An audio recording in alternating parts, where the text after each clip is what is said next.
Saya ada 3. Oke, boleh dijabarkan. Ada lupus SLE, Sjogren syndrome, dan 1 tahun terakhir ini itu kena inflammatory bowel disease. Sebenarnya gini, jadi autoimun itu kita bedain 2 hal ya. Oke. Autoimunnya sendiri dan organ. Oke. Jadi autoimunnya itu adalah si imunnya itu sendiri. Imunnya itu sendiri sampai sekarang itu bisa dibilang belum ada secara medis yang dinyatakan sembuh. Oke. Tapi stabil. Jadi kalau dilihat dari hasil lab itu dia tulisannya misal anak IF gitu ya, misalnya angkanya 100 gitu, normal gitu, normal, atau negatif gitu, atau positif tapi ada tanda gitu ya, istilahnya ada tanda kutipnya. Jadi itu bisa dikatakan stabil. Nah, yang satu lagi adalah organnya, seperti yang saya lakukan sekarang. Autoimun saya sudah normal, tapi organ saya yang rusak. Nah, jadi seperti Selena Gomez, mungkin autoimunnya dia sekarang sudah normal, tapi organ ginjalnya yang rusak. That's why dia melakukan transplantasi ginjal. Nah, yang dilakukan oleh saya itu adalah satu stem cell untuk organnya. Karena si imun sendiri itu kan menyerang sel sehat. Nah, dia membutuhkan regenerasi sel. Jadi organ itu imun itu kan dia seneng nyerang yang sehat-sehat nih, gitu ya. Jadi dia organ makanya kenapa butuh regenerasi sel, dia harus regenerasi sel terus agar pada saat dia nyerang ini stabil organnya. Jadi nge-prevent agar organ itu tidak terganggu ya. Iya, jadi walaupun diserang dia stabil. Nah, kurang lebih seperti itu perumpamaannya. Saya jadi yakin 2 banyak hal yang lebih tercerahkan ya dengan penjelasan. Ada 2 hal yang berbeda nih. Nah, terus cara menstabilkan si imun itu ada beberapa hal dengan autoimun diet protokol. Itu dengan lifestyle juga, dengan kita manajemen stres juga. Itu agak sulit ya. Iya, itu paling penting karena 50% autoimun bisa dicerdaskan itu dengan mental health. Bisa saja saya salah. Justru saya jujur aja percayaan saya kedua ini adalah healing saya. Boleh dijelaskan? Saya langsung boleh dijelaskan. Interesting. Gimana ya ngejelasinnya ya? Saya di dalam lubuk hati saya yang paling dalam, saya sebenarnya tidak ingin mengecewakan ibu saya, karena saya menikah atas wasiat ibu saya. Gitu. Tapi saya tahu pasti ibu saya juga akan sangat amat sedih ketika tahu anaknya juga tidak bahagia dan sakit karena pernikahannya. Saya segera, saya tidak kuat, saya tidak bertahan, saya segera bercerai, saya segera minta izin dengan orang tua saya, baik itu orang tua kandung saya, bapak ya, maupun orang tua sambung saya, bapak ya, saya yang masih ada kan bapak ya, ibu saya udah nggak ada, untuk segera saya bercerai. Karena saya ingin menyelamatkan diri saya, dan saya juga ingin menyelamatkan anak saya. Tapi aku salah juga, Kak Kori juga sempat announce waktu kita lagi reunian juga bahwa Kak Kori ditunjuk sebagai duta autoimun NKRI ya? NKRI, betul. Nah, ini juga mungkin bagi yang belum familiar juga, tadi kita sempat bahas juga ya bahwa Kak Kori ini banyak sekali rintangan dalam hidupnya. Salah satunya juga menderita autoimun. Tapi kemarin juga sempat bahas bahwa you survived it, gitu ya. Nah, mungkin kita juga sebelum membahas lebih detail lagi akan melihat artikel yang satu ini. Silakan. Ini ya cerita Kori Sandioriva berjuang melawan autoimun sejak usia 16 tahun. Berarti pada saat karantina Putri Indonesia, menang Putri Indonesia, ini sudah mengidap autoimun. Jadi bagaimana? This is already tough enough gitu. Jadi segini, Setelah diskusi dengan dokter gitu ya, akhirnya dokter menyimpulkan saya terkena autoimun itu di usia 16 tahun ternyata. Itu sudah aware pada saat itu atau belum? Belum. Oh, belum. Saya belum aware. Jadi akhirnya saya berani mengeluarkan statement bahwa saya terkena autoimun dari usia 16 tahun karena dokter menanyakan riwayat saya. Riwayat yang dimana pada saat saya berhenti menjadi seorang atlet. Jadi pada saat saya berhenti menjadi seorang atlet, sirkulasi darah saya tidak encer atau darah saya tidak encer gitu ya. Otomatis mungkin minum jadi berkurang, terus olahraga jadi berkurang, terus menganalisa juga seperti contoh waktu saya pengobatan di Korea, saya di sana itu olahraga sehari 6 jam. Artinya kita beraktivitas ataupun berjalan lah ya, bukan duduk kayak gini, itu sehari itu harus minimal 6 jam. Nah, mereka juga bilang kepada saya bahwa kamu harus activity bergerak itu sehari 6 jam kalau kita mau normal tanpa obat gitu ya, untuk mengencerkan darah dan memperbaiki metabolisme. Jadi pada saat itu memang ketika saya stop menjadi atlet, 2 bulan kemudian saya pingsan. Tiba-tiba pingsan, mimisan, sakit kepala hebat, terus dibawa ke dokter, dibilangnya DBD dan pengentalan darah. Diagnosanya masih belum tepat pada saat itu. Tapi itu udah simptom-simptom bahwa itu udah simptom-simptom bahwa itu sudah autoimun. Nah, terus ditambah dengan setelah pas pada saat Putri Indonesia, pas persiapan Miss Universe gitu, sempat saya pingsan juga. Untungnya Yayasan Putri Indonesia merawat saya dengan sangat baik gitu ya. Ada dokter yang menyatakan saya lupus, tapi itu juga belum fix, belum fix. Nah, setelah 7 tahun berjalan, saya baru ketemu sama dokter di Indonesia. Saya sempat keliling dunia juga ya, maksudnya untuk memfikskan. Ibu saya ini belum percaya nih kalau saya ini benar-benar autoimun gitu, karena di Indonesia nih belum bisa menyatakan bahwa autoimun itu adalah sebuah penyakit gitu loh, masih dikatakan masih simptom gitu ya, masih dibilang bukan penyakit lah gitu lah. Sementara kita butuh jawaban yang akurat yang akurat gitu. Sedangkan di luar negeri itu sudah dibilang penyakit yang mematikan ketiga di dunia gitu. Nah, terus selama 7 tahun baru saya ketemu sama dokter yang memang dia sudah mengabdi untuk autoimun. Nah, dan dia juga yang mencetus untuk mengajak seluruh dokter di Indonesia untuk mengobservasi hingga akhirnya sampai detik ini akhirnya autoimun sudah dinyatakan sebagai sebuah penyakit dan dokter itu sudah men-take care semua pasien-pasien autoimun dengan baik dan benar, dan fasilitasnya juga sudah sangat baik di Indonesia. Ini gitu.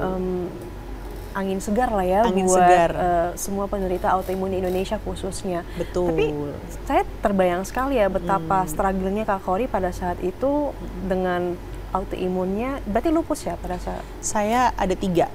Boleh dijabarkan? Ada lupus SLE, Sjogren syndrome, dan 1 tahun terakhir ini itu karena inflammatory bowel disease. Gitu. Bagaimana cara, you're so strong, nggak terbayang anak umur, bukan anak ya, sebenarnya sudah dewasa. Ya, cuman kan 17 tahun itu very young, mengemban tugas sebagai teenagers baru gede gitu ya. Ada title Putri Indonesia, tapi harus dealing dengan autoimunnya juga. How did you get through all of this? Pasti secara mental saya sempat drop. Secara mental sempat drop, merasa sempat juga saat itu sempat mungkin nggak merasa didukung juga sama keluarga dan lain sebagainya. Mungkin sempat saya kabur juga ya, kabur tuh dalam arti tuh menyendiri gitu loh, menyendiri untuk sebenarnya saya ini kenapa, sempat down juga, sempat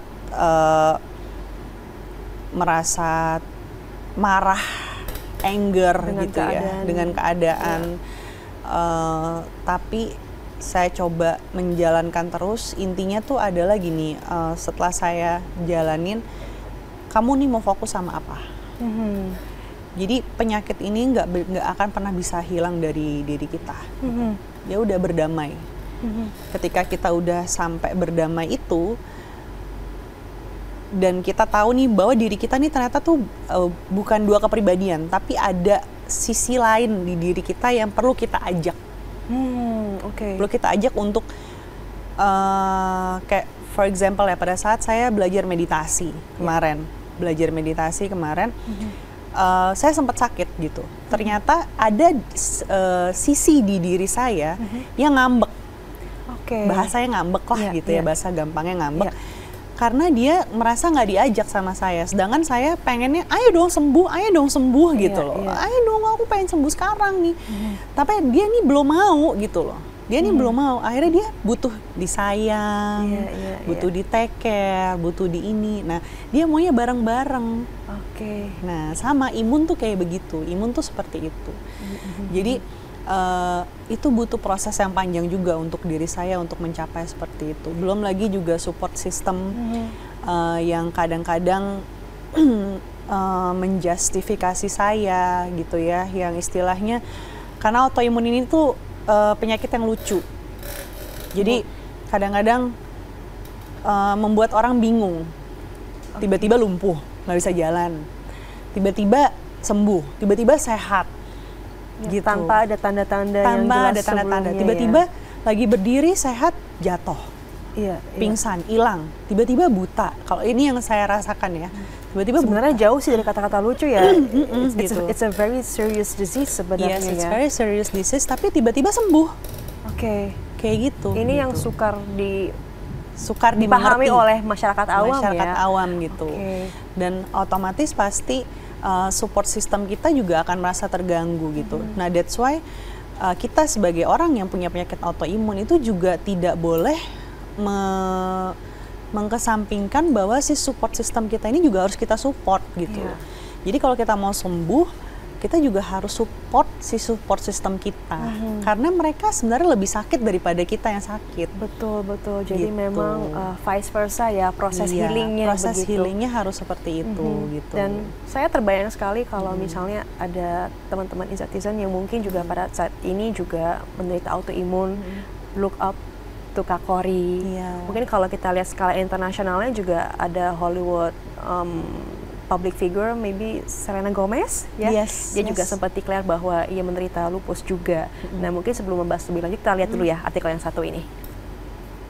Ini ya, Selena Gomez undergoes kidney transplant surgery into this memory. Ini pada tahun 2017 pada bulan September ya. Dan ini juga kalau nggak salah kidney transplant ini juga diberikan oleh salah satu sahabatnya ya, yang pastinya ini udah support system garda terdepan bahkan bisa dibilang seperti itu. Dan di tahun 2017 ketika Selena Gomez juga go public ya dengan pengobatannya, ini sepertinya juga membangun awareness juga ya terhadap publik. Apalagi juga dengan Kak Kory yang merupakan seorang duta autoimun NKRI juga begitu. Apa yang akhirnya membuat Kak Kory mau untuk menerima tugas itu lagi? Maksudnya as a duta lagi, kan balik lagi ya, putrinya juga seorang duta, banyak lagi kewajiban dan tanggung jawab. Nah, kenapa Kak Kory akhirnya memutuskan untuk mengemban tugas itu? Karena pada awalnya saya merasa sepertinya awalnya saya ngerasa kayak aduh autoimun terus nih gitu ya. Kayaknya hidup saya nggak bisa lepas dari autoimun deh. Tapi kok kayaknya Tuhan kasih saya gak bisa Kor, kamu harus kasih tahu sama orang bahwa ini autoimun gitu loh. Terus saya juga melihat bahwa setiap orang ini kok menjelaskan autoimun tuh nggak banyak yang menyuarakan, tapi belum ada yang punya gebrakan yang istilahnya orang benar-benar aware gitu ya, benar-benar aware. Jadi kalau kita nanya sama orang masih istilahnya masih awam dengan autoimun. Ya mungkin bisa berawal dari saya. Saya cuma merasa bahwa sebagai putri Indonesia, salah satu goal saya adalah kita sebagai putri suka nanya nggak sih Intan, suka nanya nggak sih Intan, kamu sebagai putri kan kita suka ditanya nih, ada satu hal yang kamu harus fokus misalnya, kamu mau membawa apa nih, gitu kan. Misalnya kalau kita suka ngelihat senior kita, mungkin kita memberikan contoh ya, misalnya Mbak Artika Sari Devi sudah benar-benar beauty pageant banget, Mbak Nadine Chandrawinata sudah the queen of the sea banget gitu ya, lingkungan banget, kenceng banget ya topik yang dibahas. Nah sekarang saya bertanya sama diri saya, oh ternyata apa yang saya punya itu bisa bermanfaat untuk orang lain, tapi bukan berarti saya menjual kekurangan saya ini, bukan gitu. Ternyata ilmu yang saya punya ini orang lain belum tahu gitu. Jadi kenapa nggak saya yang bicara, kenapa nggak saya yang ngomong, kenapa nggak saya yang perjuangkan gitu. Kenapa nggak saya yang jalan gitu. Akhirnya saya memutuskan untuk, dan ternyata dengan seperti itu membuat kesembuhan buat saya. Banyak banget kesembuhan, banyak sekali keberkahan buat saya hingga hari ini, hingga detik ini. Keren, keren. Gitu. Saya pribadi salut sekali. Terbayang juga ya ketika Kak Kori waktu itu baru berusia 17 tahun, harus survive dengan tugasnya sebagai putri Indonesia, melawan autoimunnya juga. Mungkin pada saat itu belum ada role model to look up to juga ya, yang memiliki autoimun yang sama. Kalau mungkin sekarang lebih banyak ya panutannya, ada Kak Kori, apalagi kita lihat tadi ada Selena Gomez juga di taraf yang internasional, sehingga memang orang-orang lebih aware dan you succeeded in that, so kita sangat-sangat bangga sekali. Dan di awal tadi juga Kak Kori sempat membahas perihal support system, baik dalam hal penyembuhan atau proses melawan autoimunnya, kemudian juga pada saat proses mengikuti ajang Putri Indonesia, nama Mama sepertinya paling sering disebut. Dan tadi kita juga sempat berbincang-bincang, dan ternyata Mama sudah berpulang di tahun 2020. Dan Mama ternyata juga mengidap autoimun. Jenisnya vaskulitis. Berbeda lagi? Vaskulitis itu kelainan pembuluh darah. Nah, jadi dia pecah pembuluh darah di ginjal. Gitu. Itu pasti juga masa yang sangat sulit sekali ya. Ini di masa-masa pandemi tahun 2020.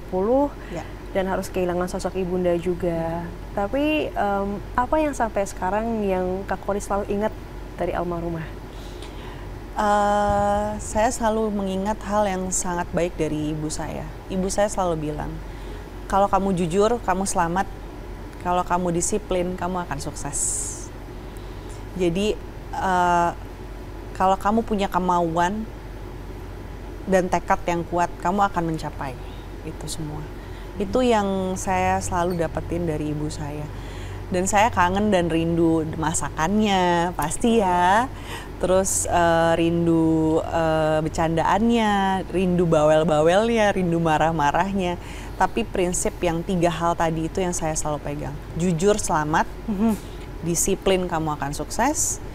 Kamu punya tekad yang kuat, pasti kamu akan mendapatkannya. Apa yang kamu mau, kamu punya tekad yang kuat, kamu pasti you get it. Wah, those 3 things yang sangat fundamental. Apakah ini diturunkan juga ke sang putra?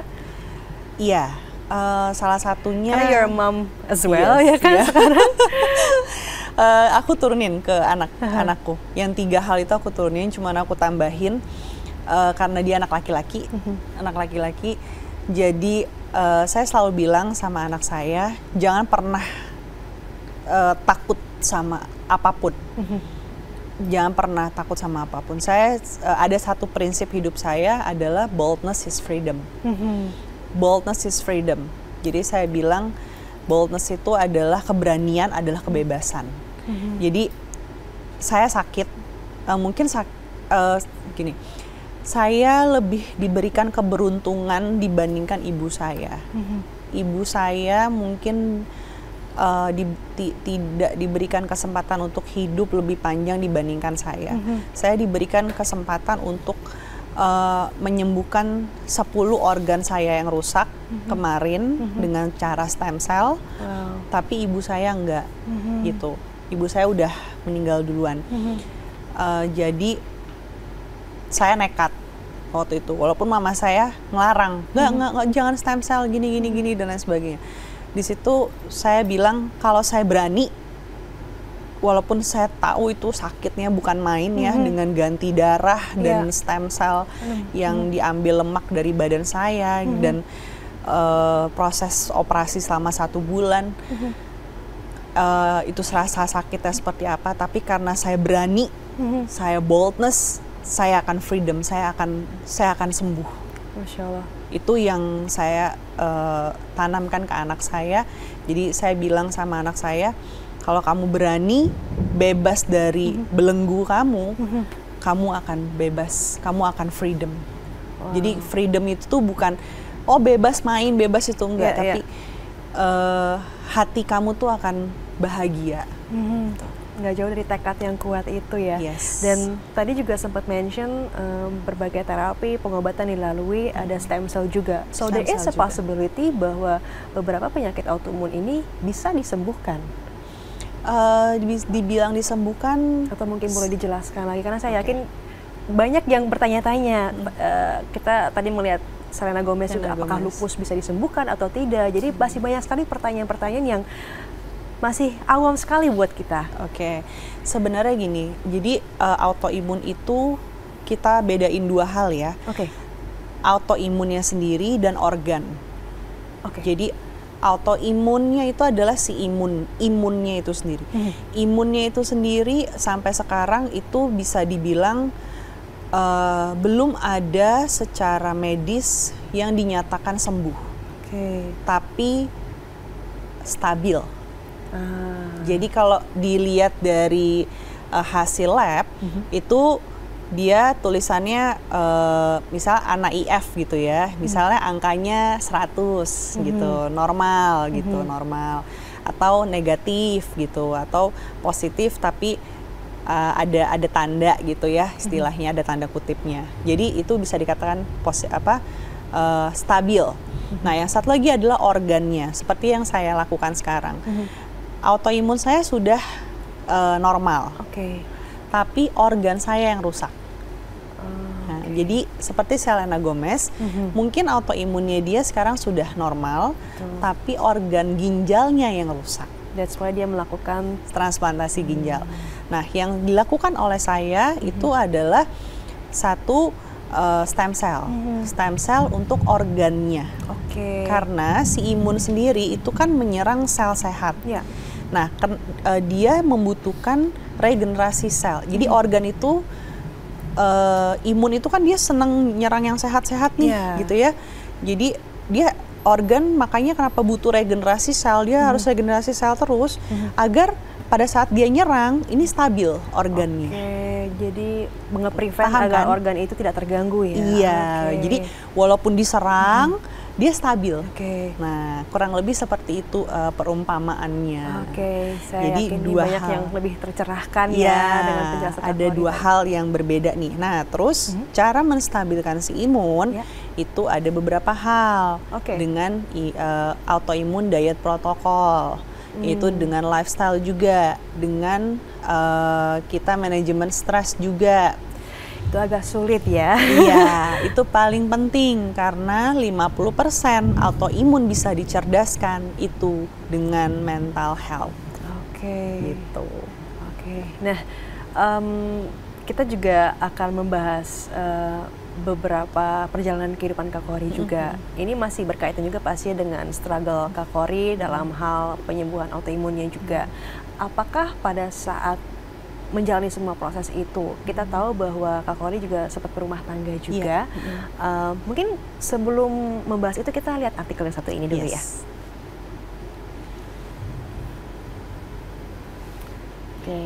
Ini ya, kalau headline-nya Kory Sandioriva diam-diam sudah cerai untuk kali kedua. Mungkin saya kalau tidak berkenan saya tidak akan bertanya kenapa, karena pasti ada hal yang mungkin di-keep private dan mungkin tidak harus dibeberkan di sini. Tapi apakah proses healing Kak Kory dalam hal melawan autoimunnya juga sempat berpengaruhkah dalam rumah tangga? Karena kadang-kadang life is already stressful enough, so I can imagine bahwa Kak Kori juga dealing dengan a lot of pressure atau bagaimana? Bisa saja saya salah. Justru saya jujur aja perceraian saya kedua ini adalah healing saya. Oke, boleh dijelaskan? Saya langsung boleh dijelaskan. Interesting. Gimana ya ngejelasinnya ya? Saya di dalam lubuk hati saya yang paling dalam, saya sebenarnya tidak ingin mengecewakan ibu saya. Karena saya menikah atas wasiat ibu saya. Oke. Gitu. Tapi saya tahu pasti ibu saya juga akan sangat amat sedih ketika tahu anaknya juga tidak bahagia dan sakit karena pernikahannya. Saya segera, saya tidak kuat, saya tidak bertahan. Saya segera bercerai, saya segera minta izin dengan orang tua saya, baik itu orang tua kandung saya, bapak ya, maupun orang tua sambung saya, bapak ya, saya yang masih ada kan bapak ya, ibu saya udah nggak ada, untuk segera saya bercerai. Karena saya ingin menyelamatkan diri saya, dan saya juga ingin menyelamatkan anak saya. Jadi kenapa saya bilang ini healing, menurut saya berbeda ya sama perceraian yang pertama ya. Kalau perceraian yang pertama itu berat buat saya. Tapi kalau perceraian yang kedua ini, kayaknya saya emang harus cerai. Saya emang harus cerai karena kalau saya nggak cerai, nasib anak saya seperti apa dan nasib saya juga seperti apa. Gitu. Karena balik lagi ya tadi, mental health itu sangat penting untuk dijaga. So you chose your own happiness and you did the right thing. That's true. Nah, tadi juga sempat membahas saya harus kuat buat anak. How is life now as a single parent? Sekarang saya happy. Alhamdulillah. Saya happy justru semenjak saya bercerai, saya mulai menata hidup. Saya juga menata hidup anak saya, tentunya Ganesha. Justru dengan setelah perceraian ini, saya memotivasi anak saya tidak nge-push dia sih, gitu ya. Saya bilang sama dia, sudah, tidak usah dendam, tidak usah maafkan, ya karena kita di agama selalu belajar untuk memaafkan, belajar untuk merelakan. Kalau kamu masih ada rasa kesal di dalam hatimu, marah, sedih, berduka, keluarkan dengan hal yang positif gitu. Jadi Ganesha pun nurun saya, dia menang medali emas juga di kabupaten di Tangsel. Waduh, pencaksilat. Pencaksilat, nggak jauh-jauh ya, keren. Pokoknya jangan macam-macam dengan keluarga Kak Kori dan anak gitu ya. Iya, jadi dia juga berprestasi di sekolah gitu. Jadi saya bilang udah lupain, semua udah lupain, fokus sama diri Ganesha. Terus dia juga sekarang mau masuk SMP, dia dapat sekolah yang dia inginkan. Wah, Masya Allah. Jadi ya udah, saya waktu itu saya ingat mungkin ada satu kejadian pada saat itu memang mengharukan sekali ya. Ada satu kejadian yang pahit sekali buat saya dan Ganesha, yang mungkin saya tidak perlu ceritakan, tapi ada satu statement yang dia tunjuk saya dengan seperti ini. Mama hanya boleh sayang sama Ganesha untuk terakhir kalinya. Walaupun sekarang dia udah bilang, mama nggak mau cari ayah, mama aku tuh butuh papa loh, mama aku butuh figur loh, dia udah ngomong gitu sekarang. Tapi waktu itu dia ngomong, mama cuma boleh sayang aku. Dan di situ saya pegang komitmen saya, aku sama Ganesha. Mau saya misalnya punya ya lucu-lucuan gitu ya, masa lucu-lucuan, maksudnya saya suka sama orang, saya ngobrol sama anak saya, udah kayak teman gitu. Terus bilang, itu lucu kok mah gini enggak, apaan sih gitu, malah saya yang malu gitu loh. Terus dia juga cerita mengenai aku sekarang udah suka sama cewek mah ada cantik segala macam. Jadi bener-bener sama Ganesha tuh bener-bener seterbuka itu ya. Seterbuka itu gitu. Terus dia Cuman saya juga minta izin sama dia, Mama boleh nggak back to entertainment lagi? Boleh dong. Boleh dong gitu. We're so glad you're back. Aku juga pribadi sangat senang sekali ngelihat Kak Kori juga jauh lebih aktif lagi di social media. Sekarang juga warawiri ke mana-mana, include ke iTalk juga. So mudah-mudahan masih banyak hal yang kita bisa expect dari seorang Kak Kori. Dan sebelum itu kita juga akan, saya ada 2 kartu. Boleh saya gunakan? Nah, tapi ini bukan kartu kredit, tenang aja. Oh baik. Ya, kalau kartu kredit saya suruh bayar berarti ya. Bukan kartu ATM saya juga, kan nggak ada saldonya. Oh iya, baik. Kak Kori boleh pilih salah satu ya. Jadi di sini terdapat pertanyaan-pertanyaan ya. Jadi yang satu ini title besarnya Happy for Sharing. Satu lagi The Question of Life. Jadi Kak Kori boleh pilih satu dulu ya. Kira-kira mau pilih the yellow or the blue box? Purples. Ini ya, The Question of Life. Questions of Life. Oke. Jeng jeng jeng jeng jeng jeng. Dalam benakmu bertanya, mengapa aku dilahirkan? Bentar. Gak tahu. Gue juga bingung. Karena aku disuruh jadi Putri Indonesia 2009. Yes, karena itu takdirmu ya. That's my destiny. Kalau Putri Indonesia kayaknya dikasih pertanyaan apapun kayaknya gampang gitu kejawab ya. Belum ada detik-detik waktu udah kejawab gitu ya. Kita mau lanjut lagi? Lanjut satu mau lagi. Pilih dari, udah kapok belum? Ini udah kapok ya. Kita coba the yellow box. Ini sih harusnya yang happy-happy ya, karena judulnya aja Happy for Sharing. Oke. Adakah bahagia paling bahagia? Momen yang paling bahagia kali ya di kehidupan Kak Kori. Banyak ini kayaknya. Banyak. Tapi yang paling berkesan so far. Susah ya. Yang paling bahagia adalah ketika kamu bisa bersahabat sama diri kamu sendiri. Wes, ini dalam ya. Bisa bersahabat sama diri kamu sendiri. Terdengar simple, tapi prosesnya sangat panjang. Tapi dengan segala proses, here you are still shining. Auranya semakin setuju nggak sih, kayak semakin gimana gitu ya. Amin. Kita dari iTalk mengucapkan terima kasih banyak sudah mampir di iTalk, berbagi begitu banyak sekali hal-hal yang menginspirasi, dan pastinya kita berharap ini bukan kunjungan yang terakhir kali. Many visits for us pastinya di Insert Life juga. Oleh karena itu, thank you so much Kak Kori Sandioriva. Indonesia. Intan nggak opening number. Udah nggak usah, Kak Kori aja ya. Bintang tamunya aja ya. Oke, Insert, thank you so much for watching today's iTalk episode. Sampai ketemu lagi di episode selanjutnya. Bye. Jadi ya, bye-bye gini ya. Bye.